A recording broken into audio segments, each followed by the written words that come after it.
Hi Stellars! Welcome back sa Tarot Tele PH. So, meron po tayo ngayong reading para sa ating mga Capricorns, Sun, Moon, Rising, and Venus signs for the month of January 2025. So, ito ay oracle reading lamang po. No, hindi po tayo gumamit ng tarot. And we have here door. Opportunities are waiting for you. Will and decisiveness, allowing your life to rumble aimlessly.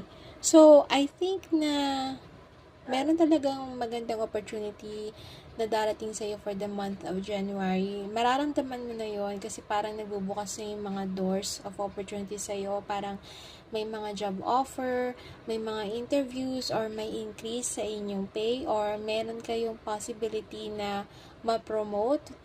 Kahit hindi man ito pumatak ng January, it can be happening in the month of March, sa first quarter of the year. And nako-consider na yung application mo for promotion. And for some of you, makakakuha kayo ng trabaho for the month of January. There will be an offer, and there are also a good set of interviews that's await for you guys.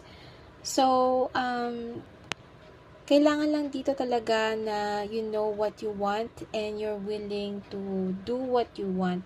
No? So, parang hindi kayo dapat nagbabago ng isip or pabago-bago ng desisyon sa buhay kasi makaka-apekto yon ng energy ng nangyayari sa inyong paligid. So, once you have decided for plan A, so stick to plan A until nakita nyo na yung solution. Kung hindi pala talaga para sa inyo, then may plan B dapat kayo.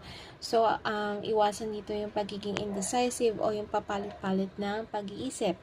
Meron naman tayo dito ang sacrifice. Love may come with sacrifices. Evaluate what you're willing to give up.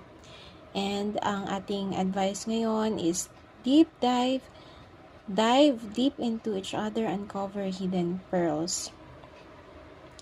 So, I think for some of you, nakikita ko na kailangan mong i-sacrifice yung ibang bagay para lang maging successful ang relationship nyo, para makilala nyo ang isa't isa. Siguro magkaroon kayo ng time management para makasama yung taong minamahal nyo so that you will be able to know them better and discover or uncover some new things, fresh things about your partner. So, this is your reading, Capricorns, for the month of January 2025. Thank you so much for watching.